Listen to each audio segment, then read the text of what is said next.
After I finished We Are the Dead by Mike Shackle, I realized that the characters in this series very quickly became my standard for grimdark fantasy.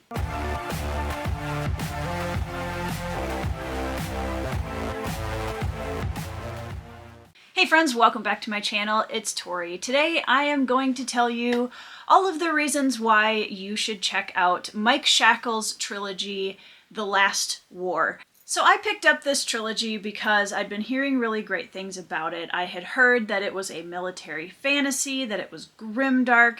The covers are absolutely beautiful, as you can see behind me, and I was really excited about all of that. So I buddy read this trilogy with my good friend John Morrow from the Grimdark magazine, and you can see our current 2 deep dive conversations that we've had. I'll post them up here for you guys to go watch if you want to. So the very basic synopsis of where we start in book 1, which is We Are the Dead, is that we have Gia, which is a country that it has had military supremacy for a long, long time.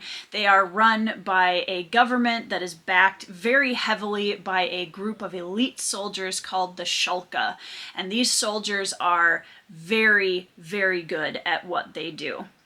Now, these soldiers kind of see themselves as pretty superior to the next guy, and especially to their enemies, the Eagril. Now, the Eagril are a people that have kind of been battering down at the doors of Gia for years, but every time they've been driven back without any problem by the Shulka. The Shulka see them as being incredibly inferior. They're kind of fighting iron with sticks, so to speak, and the Shulka have been kind of living in this very militarily superior comfort zone for a very long time, until that is no longer the case. All of this changes in an instant when the Eagril end up invading Gia with a strength that nobody knew that they had. They are headed by a terrifying group of soldiers called the Skulls, and they are literally brutality personified. So I want to go through what I loved about this series. So the first thing I'm going to say is, of the 3 books, book 1 was definitely my favorite. It is one of my favorite openings to a trilogy I think I have ever read. The characters are absolutely incredible. I'm a very character-driven writer and reader, and I can really appreciate a solid group of characters that demand emotional investment very quickly. And that is something that Mike Shackle pulls off in absolute finesse in this first book. This isn't really a spoiler because it literally happens in the very beginning of the book and sets up the entire trilogy. But when the Eagril invade, the Gians are completely just devastated. It is a horrible, brutal, awful invasion, and so much of the strength of Gia is wiped out. Now, what this means is that Mike Shackle has taken the approach that he's writing a military fantasy series, but the stars of the show are the ordinary people that are just trying to survive. And that is what I loved so much about the opening of this trilogy. We are introduced to a range of characters. We follow a wounded veteran, we follow a young mother, we follow a woman who tried to become a Shulka and basically, in her own words, was too much of a coward to go through with it. We follow a hot-headed young street urchin who's trying to fight back at everyone and anyone. And we also follow a very demented character on the Eagril side. One of the themes that Mike Shackle utilizes in this trilogy that I think is really, really fascinating is he introduces us to the plight of Gia very early on. We start in Gia, we are thrown into this very strong emotional investment with these characters, and the only character, the only real viewpoint that we see from the Eagril side is this horrific, barbaric character that is just awful. And there's a kind of dehumanization that happens to us as readers where it is really difficult to see the E-Girl as anything other than what the Gians see them as, which is absolute monsters. As we go through the trilogy, Mike Shackle does a brilliant job of expanding those points of view and giving us more and more access to more and more of the story through different points of view. One of the reasons why I say that this series has a kind of classic edge to it is because while the main, I would say, genres or tones of this story are definitely military fantasy with an edge of grimdark, there is this giant, vast struggle between good and evil that is present throughout this story. And it's very much through the perspective of the characters who believe that they are in the right, obviously. So you're going to get more of a morally gray thread than you do with most classic fantasy. But it really had a little bit of that nostalgic, classic scope to it, and I really appreciated that. In terms of the military aspect of things, Mike Shackle does an incredible job showing the brutal desperation of a war like this from multiple points of view, whether that is people who have a history of military career or people that are completely out of their element and just trying to survive day by day. The entire first book only takes place over a span of about 7 to 8 days, but the way that it builds tension and drives us further and further and further into the brutality and bleakness of what is going on with these characters was absolute S tier. As we move into the rest of the trilogy, and I'm not going to spoil any major events or anything crazy like that, but as we move into the rest of the trilogy, there's a lot of things that start being uncovered. Magic starts to come in more full force.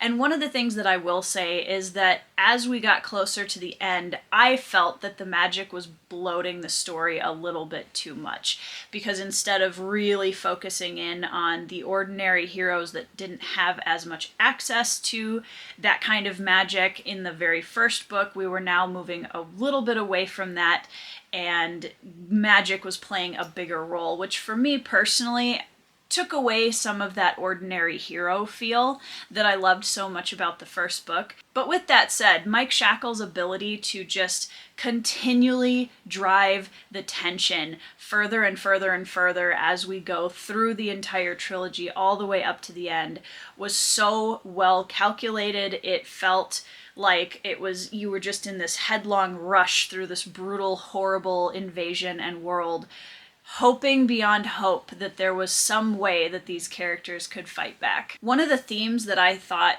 Shackle handled masterfully in this series was the theme of parenthood.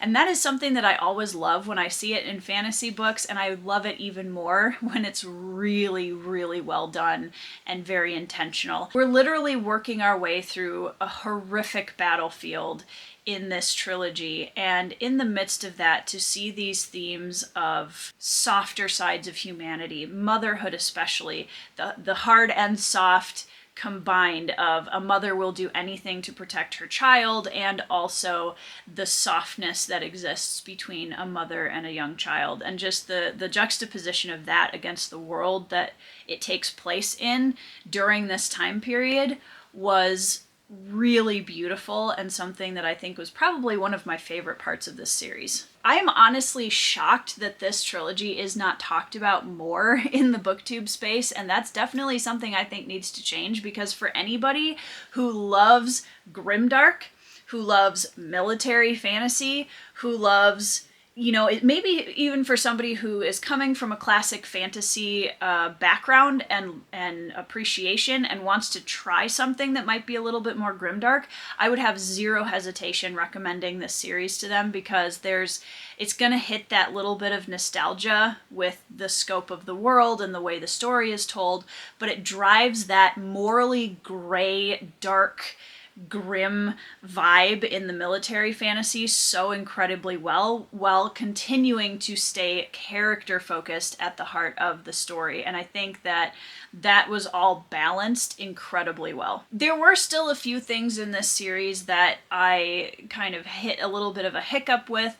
One of the things that Mike Shackle does is that every single chapter pretty much ends on a very sharp cliffhanger, and we may not go back to that perspective for multiple chapters. And after a while, I did find that I was starting to feel exhausted by that. And it was chipping away into some of the emotional investment just because it was so constant. I would have also liked to see a little bit more exploration of some of the characters that are kind of built up throughout the trilogy and how they finally kind of reach the pinnacle and the final battles of this trilogy.